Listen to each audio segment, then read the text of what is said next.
What is up, guys? This is Linthio coming at you with a card discussion today about Merlin.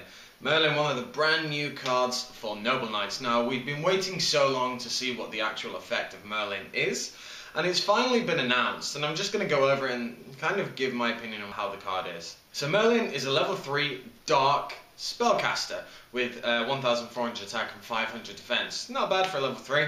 Its effect reads as follows. You can only use each effect of Merlin once per turn. You can tribute this card, special summon one Noble Knight monster from your deck. You cannot special summon monsters the turn you activate this effect, except Noble Knight monsters. Second effect.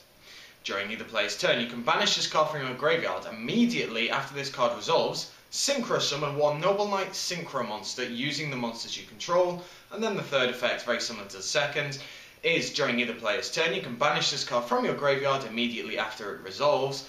XYZ summon one Noble Knight XYZ monster using monsters you control. We have very interesting effects there. The first one, I think, as everyone knows, Merlin is kind of a boosted up Lone Fire. The one thing that makes it different from Lone Fire, other than the effects, is that you can only use that effect of Merlin once per turn. So you can't start going off with crazy shenanigans with any Call of Haunted, Monster Reborn. Any form of revival is not possible to keep abusing him on the same turn. Which is fine, because Lone Fire causes a lot of different problems and a lot of really bad speed for plants, and it's quite overpowering, and giving Noble Knights that type of speed I think would be a little too much. The second and third effect are quite interesting, because it basically gives your board the whole Formula Synchron Yang Zing condition for that exact moment. As soon as it resolves, you basically get XYZ or Synchro Summon. Yes, of course, you do have to have the fulfillments on the board, so you have to have 2 level 4s, or the actual tuner and the actual monsters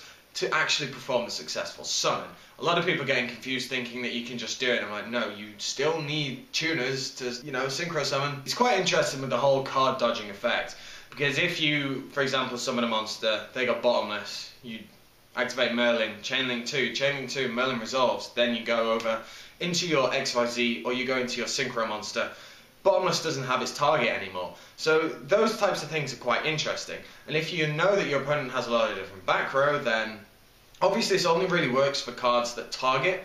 Things like Moral Tech that doesn't target, you're kind of a little bit screwed there, but nevertheless it's still good. Noble Knights have certainly got a lot of support. Pretty well supported throughout now. If they're going to make a big jump onto the competitive scene, it's going to have to be now, because I don't foresee any other real support coming out for them like this. They have 3 new cards in this, and Merlin is the big one. Merlin allows the deck to have a little bit of extra speed, a lot of extra trickery. With the first effect, it means that you can definitely pretty much get that first turn Medraw or Boars, because they're the important cards that you need to get the deck rolling. If you want to go for advantage, you go for Boars. If you want to go for plays, you've got Medraw. The deck now is interesting.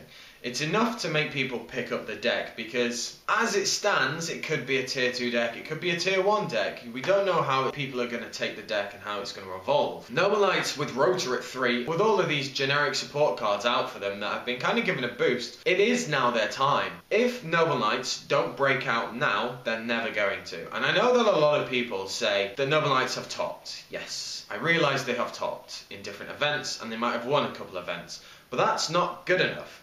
If you want to be a consistent top deck, you need to be up there constantly, not just a spattering in some obscene regional. So I want to know what you guys think of Merlin and Noble Knights. Are you a Noble Knight fan? Do you play them, or do you not really rate them at all? If you don't rate them, what do you think this support's going to do for them? Just Merlin on its own at least.